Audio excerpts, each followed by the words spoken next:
We're going on assignment with the Voice of America.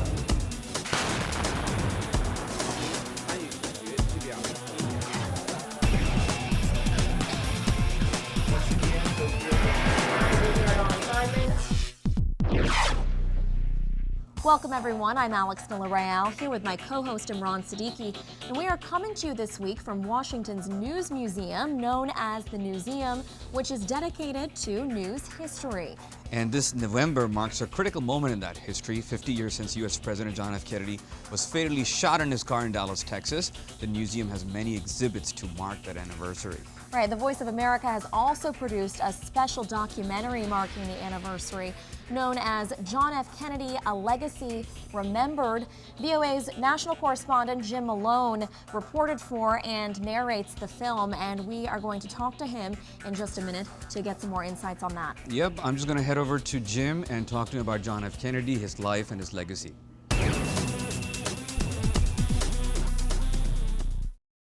And we're here at the JFK exhibit. 3 shots are fired at the museum in Washington, D.C. And I'm joined by VOA national correspondent Jim Malone. Thank you so much for joining me. You bet.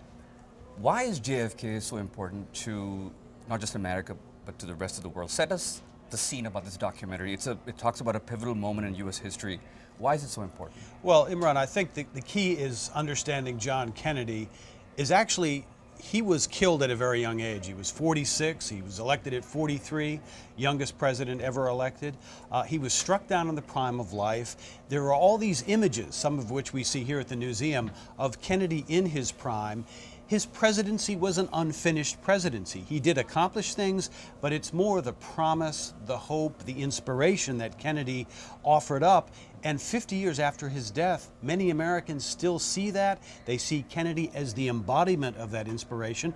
And they'd actually like that era back because they felt there was a lot more hope and hope for the future at that time. Okay, we're going to roll the clip and come back. This is the opening sequence of JFK, A Legacy Remembered. John Kennedy was elected president in 1960 in one of the closest elections in U.S. history. Kennedy faced enormous challenges while in office, a tense Cold War rivalry with the Soviet Union, and growing demands for civil rights at home. Kennedy's time in the White House was brief, a mere 1,000 days. But 50 years after his death, Kennedy's unique style and grace endure, and his legacy continues to be a source of both inspiration and debate. From Dallas, Texas, the flash, apparently official, President Kennedy died at 1 p.m. Central Standard Time, 2 o'clock Eastern Standard Time, some 38 minutes ago. For those old enough to remember, it's a moment they'll never forget. Within minutes, news of the president's death flashed across the country and around the world. America was in a state of shock. And among those hardest hit were members of the president's own Secret Service detail, especially those closest to him on that fateful day in Dallas. When we got to Dallas, the airport was filled with people, exuberant about the president and Mrs. Kennedy arriving there.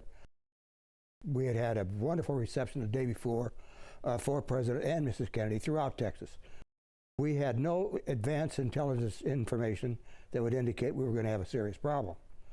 He fed off the crowd. He loved to go into a crowd and shake hands. And so he didn't like the bubble top on the car. Near the end of the motorcade route, the president's limousine made a fateful turn onto Elm Street in front of the Texas School Book Depository building. I heard an explosive noise over my right shoulder from the rear. I wasn't sure that it was a rifle shot or a firecracker or what it was. I saw the president grab at his throat, and he moved violently to his left because he had a back brace on and he couldn't move forward. So he moved left and he started to slump and his head kind of went tilted down. Just as I approached the car, there was a third shot, and that hit the president in the head. And his head was tilted down and to the left so that the shot entered the rear of the head here and exploded and blew out the right rear portion of the head. I was just starting to get up on the car. Mrs. Kennedy then came up on the trunk of the car. She was trying to grab some of the material that came off the president's head from the explosive wound.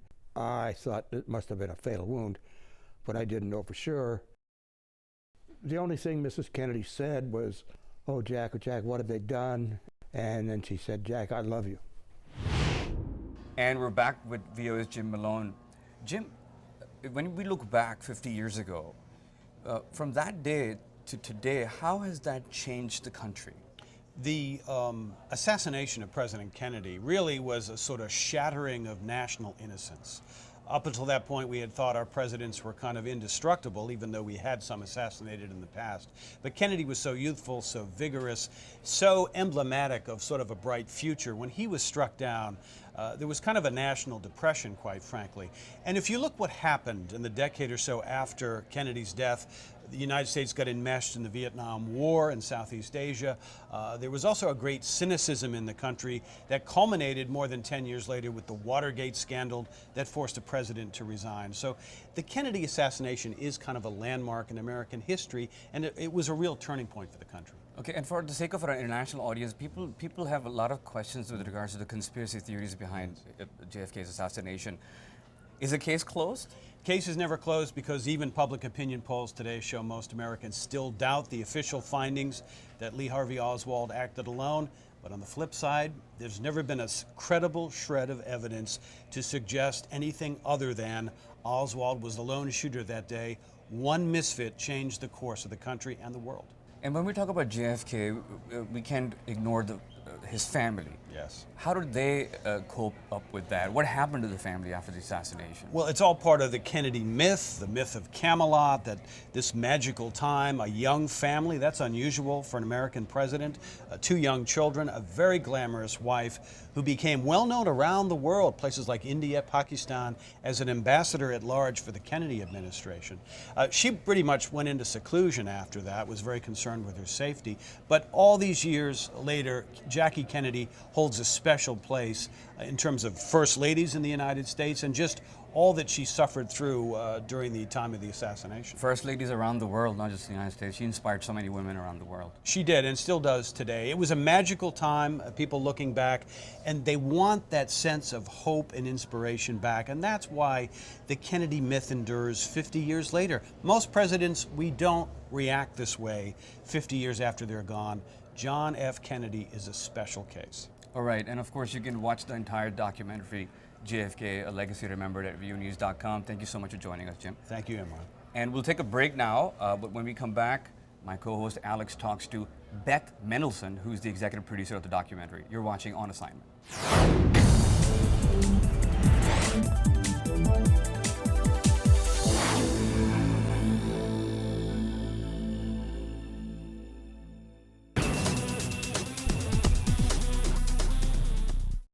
We are back at the museum with VOA executive producer Beth Mendelsohn. Now, Beth, this JFK documentary with all its exclusive interviews and many details that some of us have never even heard about before, tell us how this came together. Well, I'll tell you the nexus of how we started with this project. I had gotten a press release that they were going to have this special exhibit called Camelot and 3 Shots Were Fired. And at the time, I was coming up with documentary ideas, and I thought, well, with the 50th anniversary of the Kennedy assassination, wouldn't it be great to come and film here? And I knew some of the people at the museum, got in touch with them, and they started showing me some of the designs, and I said, well, that would be just great. And the other part of it is, I had run into somebody and mentioned I worked for Voice of America, and they said, well, I used to work for Robert Kennedy, and VOA, the old USIA, made a film called Years of Lightning, Day of Drums. And I didn't know about that. And I went and found the film, and we found out we could get rights to it, and had incredible archival footage that we were really thrilled about being able to use. And we kind of feel like we're the baby of years, Years of Lightning, Day of Drums. We always have a little trouble with saying the name, but it was very exciting actually to have that footage. Absolutely. And there were a number of people who worked on this project. It was very much a team effort. Anyone that you would like to highlight who also helped you and Jim? Yes.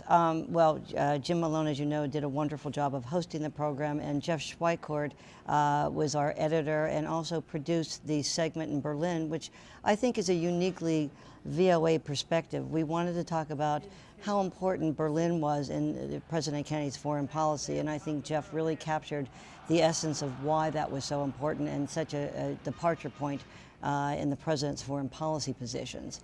Right. Now, there are a number of notable people in this documentary, JFK, A Legacy Remembered, one of which is CBS newsman Bob Schieffer, another Clint Hill, who was the Secret Service agent who climbed onto the president's car after he was shot. Now let's take a look at another excerpt of this film where these men talk about the many things that changed on that fateful day in Dallas. The intensive coverage of the Kennedy assassination also signaled a major shift in the news business. Up until that point, most people in America got their news from print, from newspapers. And from that weekend on, of course, it would be television. 50 years after the assassination, the memories of those who were there remain vivid. Doesn't seem like 50 years have gone by, and I just feel like it's very current, and I feel some sadness because of what happened. I still have that slight sense of guilt and responsibility, failure. Up until that point, we'd always thought of our presidents as being larger than life, almost invincible, and here this glamorous, vigorous young man cut down in the prime of his life by a madman.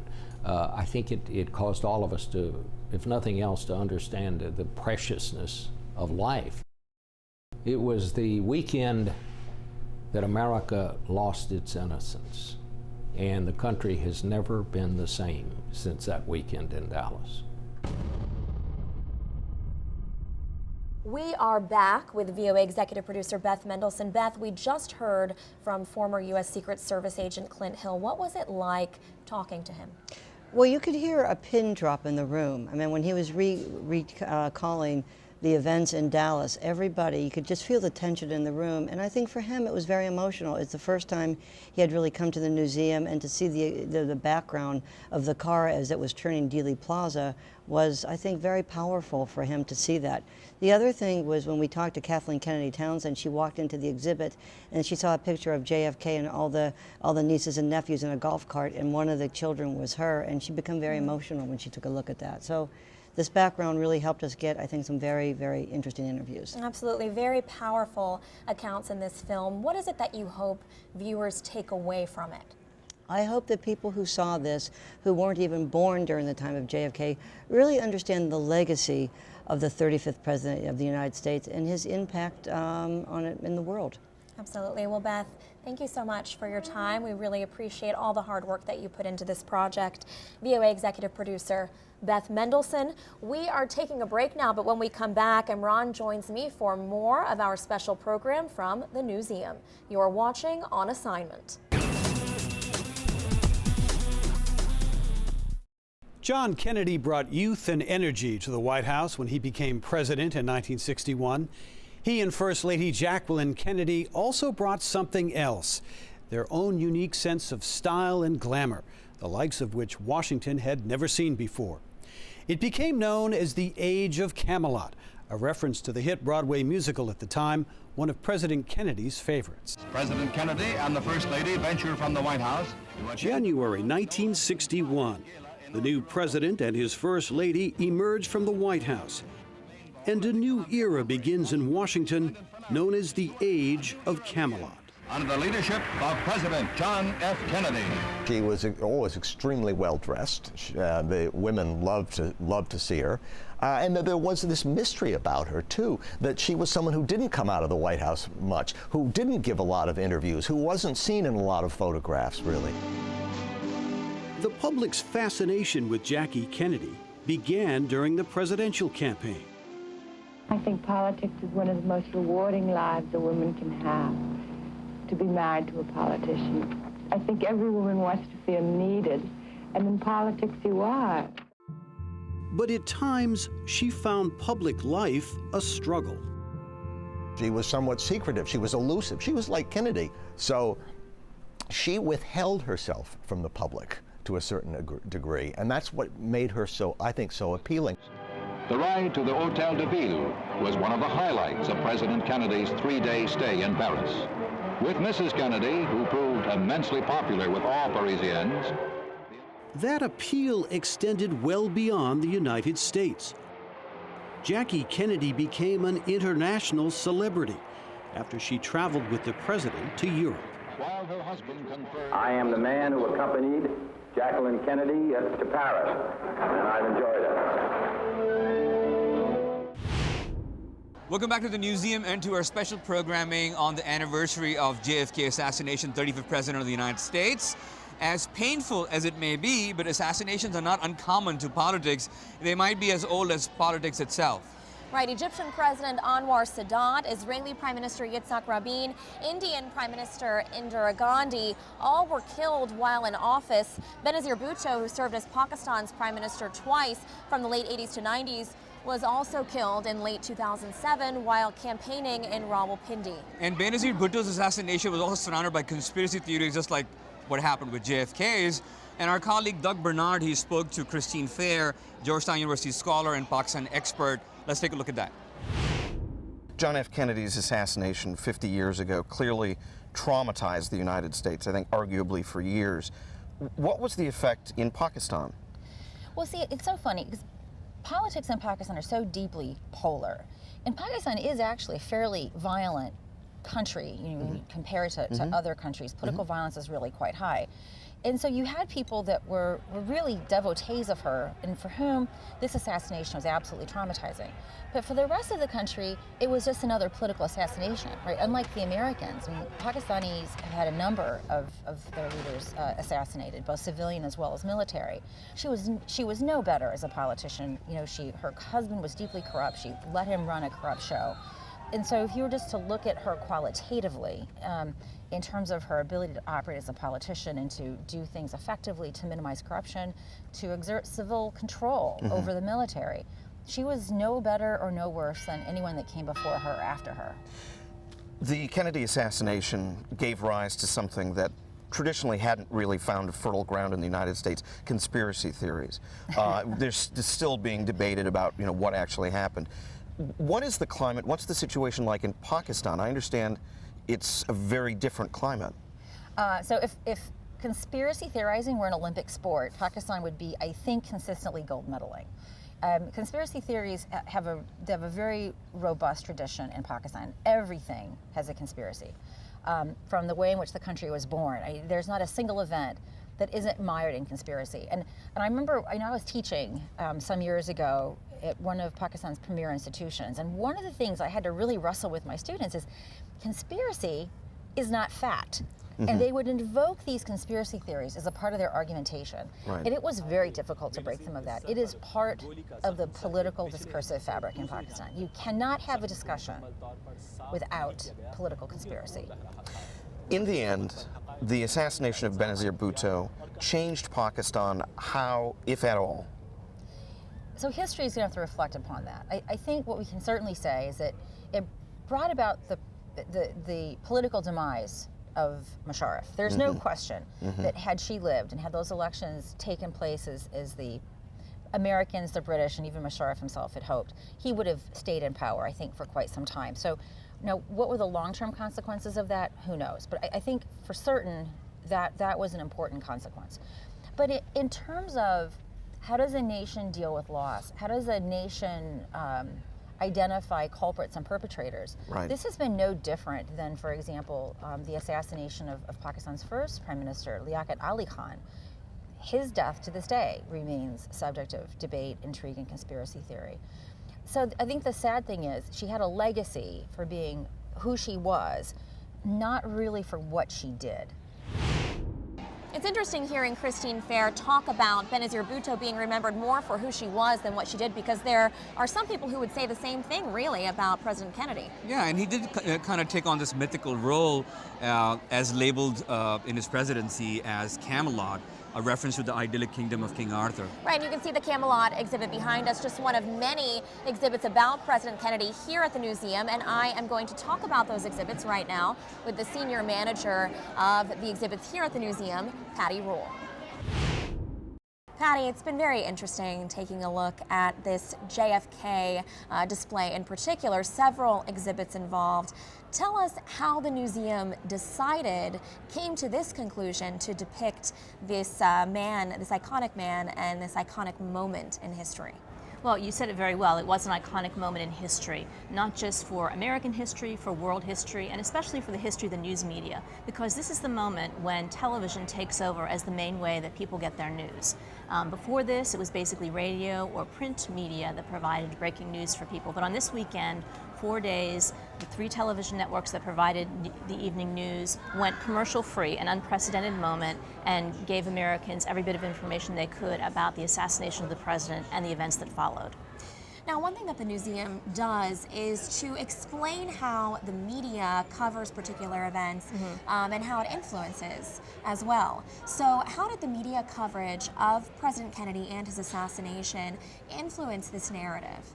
Well, it had a couple of different impacts, I would say. There is a mythology about President Kennedy and his family, and the media played a role in that for sure. As you can see throughout the exhibit, there are beautiful photographs of the Kennedy family. They were, as you can see behind us, they are on the covers of magazines from Life and Look to Sports Illustrated. There was a fascination with this very telegenic, handsome young family. The president came into office saying, a new generation has picked up the torch. And so that inspired millions of young people to get involved in politics and in government and in civil service. And the media played a role in perpetrating that story about the Kennedys. You mentioned young people, and we even see young people today walking through these exhibits and looking and seeing these pictures of a man who, for many of them, lived before their time.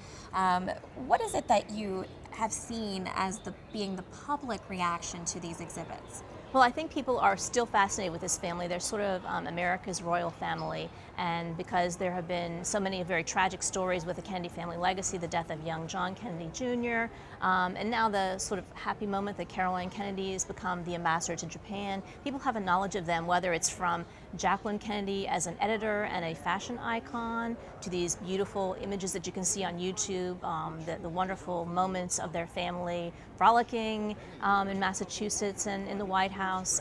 These are moments that are frozen in time because of the media coverage of this family. And it's been incredible. It really has to walk through these exhibits and to see how you've depicted very well what the news coverage was like of the family, not just the assassination day, but of the family of Mr. Kennedy himself. So we really appreciate all of your hospitality and welcoming us to the museum. Again, this is Patty Rule, Senior Manager of Exhibits here at the museum.